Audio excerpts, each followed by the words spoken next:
Good morning. 2 రోజుల వ్యవధిలోనే మరొక అమానుష ఘటన చోటు చేసుకుంది. కోనసీమ జిల్లా నేలపర్తిపాడులో కన్న తండ్రి ఆర్థిక ఇబ్బందుల వల్ల ఇద్దరు పిల్లల్ని కూడా కాలువలోకి తోశాడు.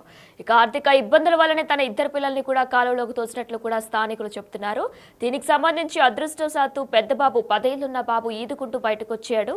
కానీ చిన్న పాప 6 ఏళ్లున్న పాప దురదృష్టవశాత్తు కూడా తన అందులోనే చనిపోయింది. దీనికి సంబంధించి తన మృతదేహాన్ని పోలీసులు బయటకు తీసుకొచ్చారు.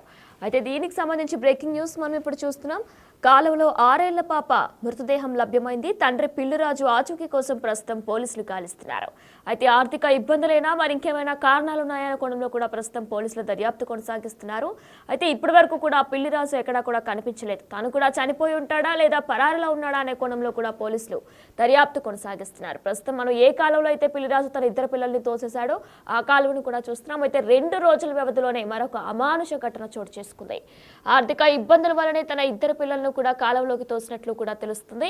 అయితే అదృష్టవశాత్తు 10 ఏళ్లున్న బాబు ఈదుకుంటూ బయటకు రాగా చిన్న పాప 6 ఏళ్లున్న పాప మాత్రం మృతదేహం లభ్యమైనట్లు కూడా తెలుస్తుంది. కోనసీమ జిల్లా నేలపర్తిపాడులో ఈ దారుణమైన ఘటన చోటు చేసుకుంది. మనం ప్రస్తుతం విజువల్ రూపంలో కూడా చూస్తున్నాం. వారి చప్పుళ్ళు కూడా ఎలా కాలువలో ఉన్నాయో కూడా మనం ప్రస్తుతం విజువల్ రూపంలో కూడా చూస్తున్నాం. అయితే ఇద్దరు పిల్లల్ని కూడా తన ఆర్థిక ఇబ్బందుల వల్లనే కాలువలోకి తోసినట్లు కూడా తెలుస్తుంది. మనం గతంలో కూడా చూసుకున్నట్లయితే ఆర్థిక ఇబ్బందుల వల్ల సొంత పిల్లల్ని కూడా చంపేస్తున్నారు. ఇక మరొక ఘటన 2 వారం కూడా కాకముందే మరొక ఘటన ఇలాంటి ఘటన వెలుగు చూసింది. కోనసీమ జిల్లా నేలపర్తిపాడులో ఈ దారుణమైన ఘటన చోటు చేసుకుంది. తన ఇద్దరు పిల్లలను కూడా కాలువలోకి తోసేశాడు తండ్రి పిల్లిరాజు. ఈత కొట్టుకుంటూ ప్రాణాలతో అదృష్టవశాత్తు 10 ఏళ్ల బాబు బయటపడగా కాలువలో 6 ఏళ్ల పాప మృతదేహం లభ్యమైంది. ఇక తండ్రి పిల్లిరాజు ఆచూకీ కోసం ప్రస్తుతం పోలీసులు గాలిస్తున్నారు. పిల్లలిద్దరినీ కూడా కాలువలో పడేసి ప్రస్తుతం పరారైనట్లు కూడా అనుమానం వ్యక్తం చేస్తున్నారు. పిల్లిరాజుకు ఆర్థిక పరమైన ఇబ్బందులు ఉన్నాయంటూ కూడా స్థానికులు చెబుతున్నారు. పిల్లలను చంపేసి తను కూడా చనిపోవాలని నిర్ణయించుకున్నట్లు కూడా అనుమానాలు వ్యక్తం చేస్తున్నారు స్థానికులు, కుటుంబ సభ్యులు. మరి రాజు కూడా చనిపోయాడా లేక ఎక్కడికైనా పారిపోయాడా అనే కోణంలో కూడా ప్రస్తుతం పోలీసులు దర్యాప్తు కొనసాగిస్తున్నారు. మనం ప్రస్తుతం విజువల్స్ రూపంలో కూడా చూస్తున్నాం. పోలీసులు దర్యాప్తు కొనసాగిస్తున్నారు. అయితే స్థానికులతో కూడా మాట్లాడి పిల్లిరాజు ఎలాంటి వాడు, తనకు ఆర్థికమైన ఇబ్బందులు ఉన్నాయా లేదా ఇంకెటువంటైనా ఇబ్బంది ఉన్నాయని కూడా అడిగి తెలుసుకుంటున్నారు. ఇక ఇదే అంశానికి సంబంధించి పూర్తి డీటెయిల్స్ మా ప్రతినిధి శివశంకర్ అందిస్తారు.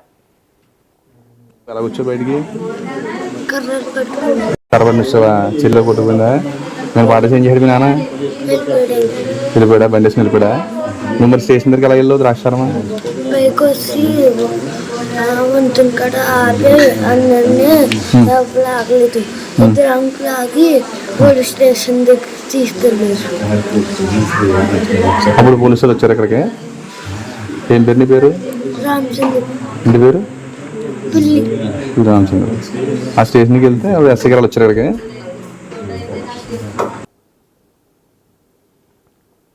కన్న తండ్రులే కాల ఎముళ్ళు అవుతున్నారు, పెంచిన చేతులే యమపాసాలుగా మారుతున్నాయని చెప్పుకోవాలి. నేను మొన్న కాకినాడ, నిన్న రామచంద్రపురం చూస్తే చిన్న పిల్లల్ని తీసుకొచ్చి ఇటువంటి కాలువలో చూడొచ్చు మనం. ఇటువంటి కాలువలో పిల్లల్ని తీసుకొచ్చి పాడేశాడు ఒక తండ్రి. రామచంద్రపురం సంబంధించి వింటూరుకు చెందిన పిల్లి రాజు అనే వ్యక్తి తన ఇద్దరు పిల్లల్ని కూడా, ఒక బాలుడు ఒక బాలికని, 10 ఏళ్ల బాలుడు 6 ఏళ్ల బాలికని ఇద్దరిని తీసుకొచ్చి ఇక్కడి నుంచి ఈ గట్టు మీద నిలబెట్టి వారిని అభంశుభం తెలియని ముక్కుపచ్చలారని పసిపిల్లలను ఇక్కడి నుంచి కాలువలోకి ఇలా గిరట వేశాడు. ఒక కన్న తండ్రి ఇక్కడి నుంచి కాలువలోకి గిరట వేస్తే ఆ పిల్లలు గిలగలా కొట్టుకుంటుంటే అతను మాత్రం ఈ దారిలోంచి బండి వేసుకుని వెళ్ళిపోయాడు. ఆ స్కూటీ ఏదైతే స్కూటీ మీద తీసుకొచ్చాడో అక్కడి నుంచి ఆ బండి మీద నుంచి వెళ్ళిపోయిన పరిస్థితి కనిపిస్తుంది. అతను ఎక్కడికి వెళ్ళాడు అనేది ఇప్పటి వరకు తెలియదు. అసలు పిల్లల్ని ఎందుకు చంపాలి అనుకున్నాడు అనేది కూడా ఇప్పటి వరకు తెలియని పరిస్థితి కనిపిస్తుంది. అయితే బాలుడు మాత్రం ఎలా అలాగా అక్కడి నుంచి బయటపడి అక్కడికి నుంచి పోలీసు అలా ఈ దారిగా ముందుకు వెళ్ళి పూర్తిగా పోలీసుకి సమాచారం ఇచ్చాడు. అయితే ఇటువంటి తీసుకొచ్చాడు. భాష్యం స్కూల్లో, రామచంద్రపురం భాష్యం స్కూల్లో చదువుతున్న పిల్లలిద్దరినీ కూడా మధ్యాహ్నం వరకు పాఠశాలలో ఉండడం, ఒంటిపూట స్కూల్స్ కావడంతో అయితే మధ్యాహ్నం నుంచి తీసుకొచ్చిన వ్యక్తి అక్కడ కాలంలో పడేసిన పాప ఇక్కడి నుంచి ఈ లాకుల్లోంచి ఇక్కడి నుంచి మృతదేహంగా బయటికి తేలింది. ఆ తల్లి ఎంత రోదన అనుభవిస్తుందో ఆ మాటల్లో చెప్పలేము. నేనంతా చూసాం మనం విజువల్స్లో క్లియర్గా. వారైతే కన్నీరు మున్నీరు అవుతున్న పరిస్థితి కనిపిస్తుంది. కానీ అప్పుల అప్పుల బాధతోటి ఆర్థిక ఇబ్బందులు పడితే తన పిల్లల్ని చంపడం ఏంటని కూడా పలువురు ప్రశ్నిస్తున్న పరిస్థితి కనిపిస్తుంది. కన్న తండ్రులేలాగా కాల ఎముళ్ళగా ఎందుకు మారుతున్నారు? అసలు పిల్లల్ని చంపాలనే ఆలోచన ఎందుకు వస్తుంది అంటే ప్రపంచంలో ఎవరైనా సరే తల్లిదండ్రులు అనేవారు పిల్లల కోసమే బ్రతుకుతూ ఉంటారు. కానీ అలాంటిది ఆ పిల్లల్ని ఎందుకు హతమార్చాల్సి వస్తుంది? అంత క్రూరంగా ఎందుకు మారిపోతున్నారు?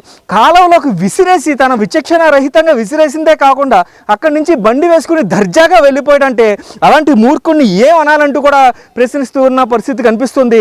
ఇలా చూడొచ్చు మనం ఇలాంటి చిన్న పిల్ల కాలువ. అటు చూసుకుంటే ప్రధానంగా చూసుకున్నట్టయితే ఈ కాలువకు సంబంధించి ఇక్కడి నుంచి అంతా కూడా పూర్తిగా అయితే పంట కాలంలోకి వెళ్ళేది అంతా కూడా చూసుకోవచ్చు. ఇంజరం కెనాల్ అంటారు. అయితే రామచంద్రపురం మండలం నెలపత్తిపాడు గణపతి నగర్ లాకులు అంటారు వీటిని. ఈ గణపతి నగర్లో సంబంధించిన లాకుల వద్ద చిన్నారి కొట్టుకుని తన ప్రాణాలను విడిచి ఉంటుంది. చూడొచ్చు ఒకసారి లాకుల దగ్గర కూడా చూపించే ప్రయత్నం చేస్తాం.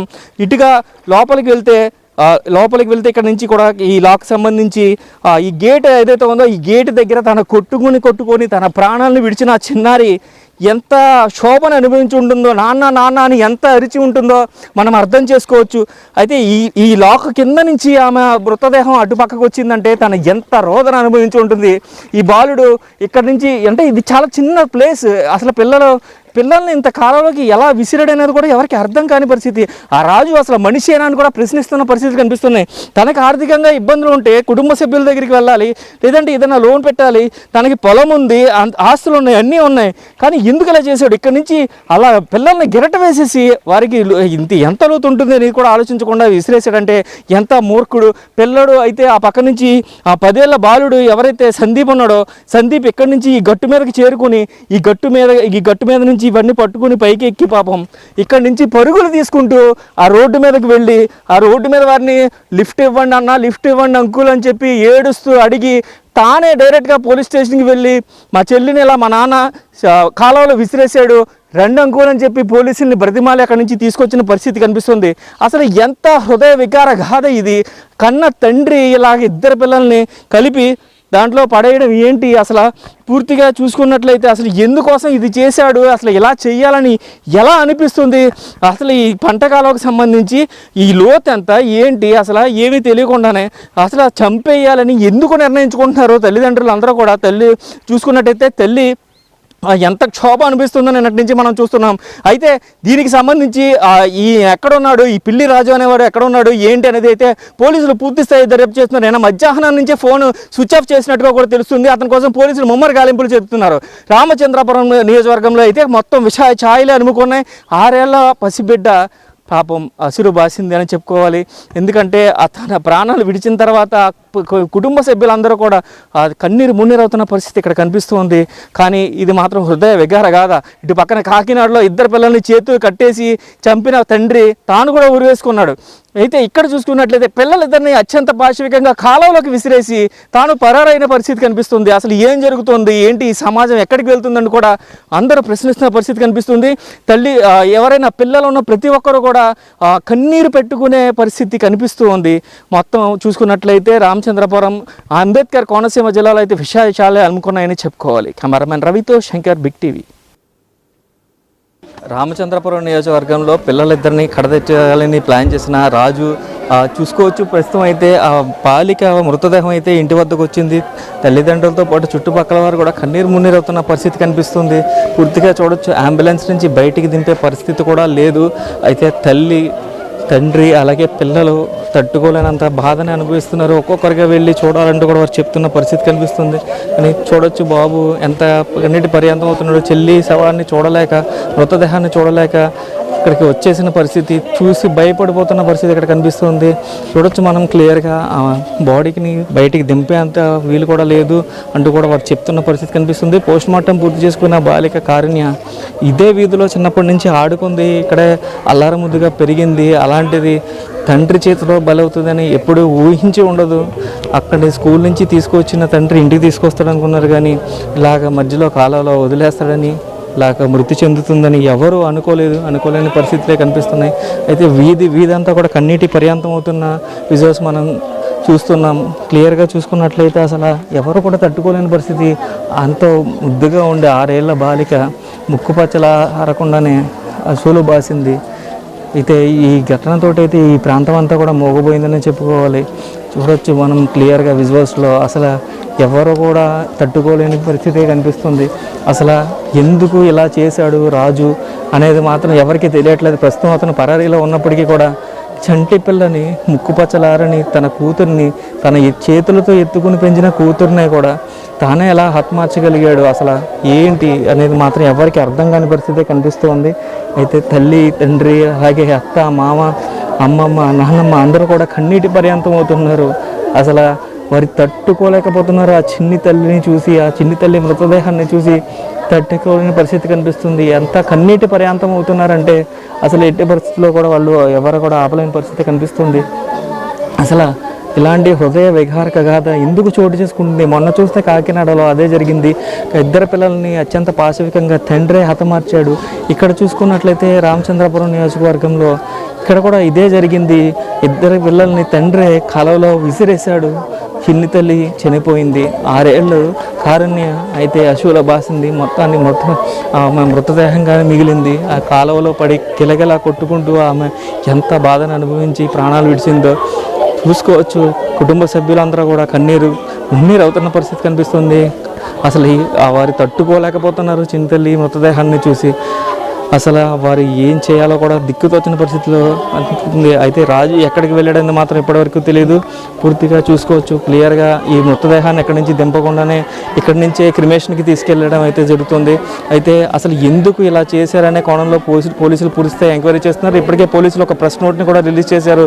అతని ఆచూకీ ఎక్కడైనా తెలిస్తే చెప్పాలంటూ కూడా ఇప్పటికే సిఐ ఒక ప్రెస్ నోట్ని రిలీజ్ చేసి అలాగే పిల్లి రాజు ఫోటోను కూడా రిలీజ్ చేసిన పరిస్థితి కనిపిస్తుంది. అని అసలు ఇంత కన్న తండ్రి ఎంత అగాధ్యానికి ఎందుకు ఒడిగట్టాడనేది మాత్రం మొత్తం అందరూ ఒక ముక్త కంఠంతో వేస్తున్న ప్రశ్నగానే మిగిలిపోయింది. కెమెరామెన్ రవితో శంకర్, బిగ్ టీవీ. నిన్న రామచంద్రపురంలో చోటు చేసుకున్న ఘటన అయితే అత్యంత పాశవిక ఘటనగా చెప్పుకోవాలి. కన్న తండ్రి ఇద్దరిని ఎందుకు కాలువలో పడేశాడు, అక్కడి నుంచి బయటపడ్డ బాలుడు ప్రస్తుతం మనతో ఉన్నాడు. సందీప్తో మాట్లాడదాం. నాన్న ఏం జరిగింది? స్కూల్ నుంచి నాన్న ఎన్నింటికి తీసుకొచ్చాడు? 11కా? మీకు హాలిడేసా? Half day. ఎన్నింటి వరకు అయిపోతుంది స్కూలు? 12:30. మరి 11కి ఎందుకు వస్తారు? ఎగ్జామ్ ఫినిష్ అయిపోయిందా? After read every day half days నా father come and go to the river. వెళ్ళిన తర్వాత ఏం చేస్తారు అసలు? అంటే అదే రోజు అదే రోడ్లో తీసుకొస్తారా మిమ్మల్ని? రోజు నాన్న తీసుకొస్తారా? బస్ మీద వస్తాను నేను, మా ఇండియా, మా చెల్లెమో వ్యాన్. మరి డాడీ అక్కడ నుంచి తీసుకొచ్చారు కదా, తీసుకొచ్చాక ఏం చేశారు అక్కడ నుంచోబెట్టి? స్టాండ్ అండ్ పుష్ చేశారు. అసలు నిన్న ఏమని తీసుకొచ్చారు రా నాన్న? ఇంటికని చెప్పి తీసుకొచ్చి బొడగలు, కేకు కొని తీసుకొచ్చాడు. ఎందుకని మంచిదని బొడగలు కింద తీసుకుని వచ్చానండి. అయితే ఇప్పుడు ఫస్ట్ చెల్లిని తింటారా నన్ను తింటారా? ఇద్దరిని ఒకసారి తింటారా? నిన్నే నువ్వు కొట్టుకుంటా ఉన్నావు. కోమాలోకి వెళ్ళిపోయాను. పడిపోగానే కోమాలోకి వెళ్ళిపోయావు? కాదు, కోమాలోకి వెళ్ళే. నేను ఇంకా అప్పుడు పెట్టుకుని ఉన్నాను. నేను రాడ్ పట్టుకున్నాను, చెల్లిని దోస్తాడు. సుడ్ గిన్నెలోకి వెళ్ళిపోయింది. కన్నాల్లోకి వెళ్ళిపోయింది చెల్లి. తర్వాత నాన్న వెళ్ళిపోయాడు అక్కడి నుంచి, అంతేనా? బండేసుకు వెళ్ళిపోయాడు. పైకి వచ్చి బొడగలు ఇచ్చి అందరిని ఆపాను. ఎవరు ఆకలే. 2 అంకులు ఆగి పోలీస్ స్టేషన్ తీసుకెళ్లారు. ఏం చెప్పు పోలీసులకి? ఇలాగా దోస్తారు అంకుల్ మా డాడీ అని చెప్పి. ఇది చూస్తున్నట్లయితే ఇద్దరు పిల్లల్ని కూడా ఇంటికి తీసుకెళ్తానని చెప్పి బేకరీకి తీసుకెళ్ళి బెలూన్స్ అలాగే కేకులు కొనిచ్చి అక్కడి నుంచి తీసుకొచ్చి అత్యంత పాశవికంగా ఆ కాలువ దగ్గర నుంచోబెట్టి అక్కడి నుంచి వెనక నుంచి గెంటారని చెప్తున్నారు. బాలుడు ఎలాగోలాగా కొమ్మలు ఆకులు పట్టుకుని బయటపడ్డాడు. కానీ బాలిక మాత్రం నేరుగా ఏదైతే ఆ లోకల్లో ఉన్న ఆ మధ్యలో ఇరుక్కుపోయి ఆమె చనిపోయిన పరిస్థితి కనిపిస్తుంది. బాలిక మృతదేహం ఇప్పుడే వచ్చింది, చూసాం. కుటుంబ సభ్యులందరూ కూడా మున్నీరు అవుతున్న పరిస్థితి కనిపిస్తుంది. ఆర్థికంగా ఇబ్బందులు ఉంటే ఎలా నిలదొక్కుకోవాలని ఆలోచించాలి, కానీ అత్యంత పాశవికంగా పిల్లలను చంపడం ఏంటంటూ కుటుంబ సభ్యులు సైతం ప్రశ్నిస్తున్న పరిస్థితి కనిపిస్తుంది. పిల్లిరాజు పరిస్థితి ఏమైందో ఎవరికి తెలియదు. పిల్లిరాజు ఎక్కడ ఉన్నారని కూడా తెలియదు. పోలీసులు అయితే ప్రస్తుతం గాలిస్తున్న పరిస్థితి కనిపిస్తుంది. కెమెరామెన్ రవితో శంకర్, బిగ్ టీవీ. ఎలా వచ్చావు బయటికి? కర్రలు పట్టుకున్నాను. కరబడి వచ్చావా? చెల్లి అందులో కొట్టుకుందా? నేను పాట చేంజ్ చేయడం నాన్న వెళ్ళిపోయాడా? బండి వేసి వెళ్ళిపోయాడా? నువ్వు మరి స్టేషన్ దగ్గరికి ఎలా వెళ్ళావు? ద్రాక్షారమా పైకి వచ్చి వంతుని కాడ ఆపి అందరినీ లోపల ఆగలేదు. ఇద్దరు అంకులు ఆగి పోలీస్ స్టేషన్ దగ్గర తీసుకెళ్ళారు. అప్పుడు పోలీసులు వచ్చారు ఇక్కడికి. ఏం పేరు నీ పేరు? రామచంద్ర